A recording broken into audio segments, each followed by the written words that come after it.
اعوذ باللہ من الشیطان الرجیم بسم اللہ الرحمن الرحیم۔ سورہ توبہ کی چند آیتیں پڑھ رہا ہوں۔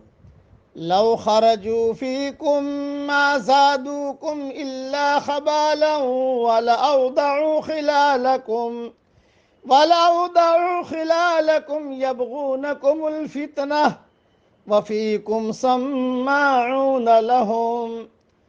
اگر یہ لوگ تمہارے ساتھ نکلتے تو تمہارے لیے خرابی ہی بڑھانے کا سبب بنتے، اور وہ تمہارے درمیان فتنہ پھیلانے کے لیے دوڑ دھوپ کرتے، اور تم میں ان کی سننے والے ہیں۔ واللہ علیم بالظالمین، اور اللہ ظالموں سے خوب واقف ہے۔ لقد ابتغوا الفتنة من قبل وقلبوا لك الأمور حتى جاء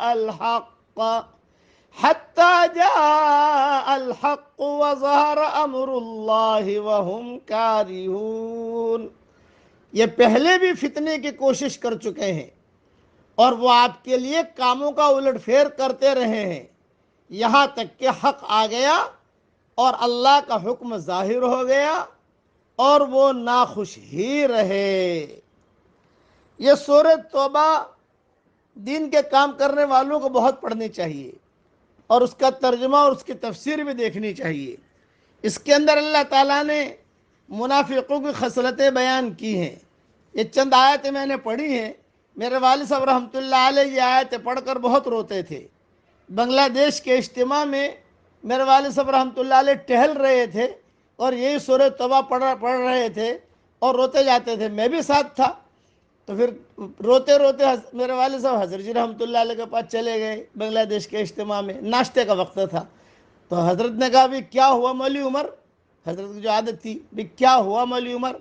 تو میرے والد صاحب رحمۃ اللہ علیہ نے کہا کہ سورہ توبہ کی آیتیں پڑھ رہا تھا، جو منافقین کی نشانیاں اللہ تعالیٰ نے بیان کی ہے وہ تو اکثر ہم میں ہے۔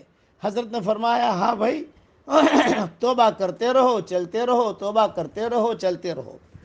ان آیات کی تشریح ریاض التفسیر میں دیکھ لینا، انشاءاللہ مختصر سمجھا دیتا ہوں۔ دین کو اختیار کرنا ایک مخلصانہ ہوتا ہے اور دوسرا منافقانہ۔ مخلصانہ طور پر دین کو اختیار کرنا یہ ہے کہ دین کے مسئلے کو آدمی اپنی زندگی کا مسئلہ بنائے، اپنی زندگی اور اپنے مال پر وہ سب سے زیادہ دین کا حق سمجھے۔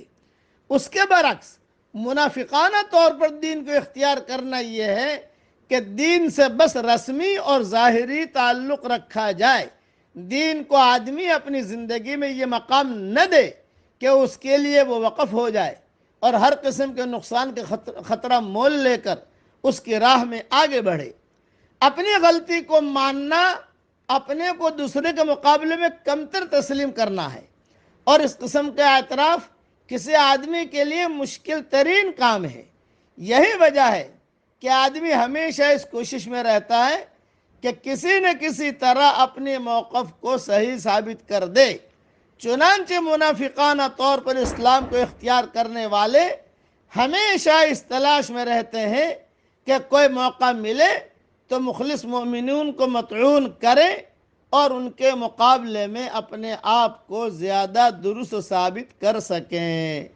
اللہ تعالیٰ نفاق سے ہم سب کی پوری حفاظت فرمائے، آمین۔ وآخر دعوانا ان الحمدللہ رب العالمین۔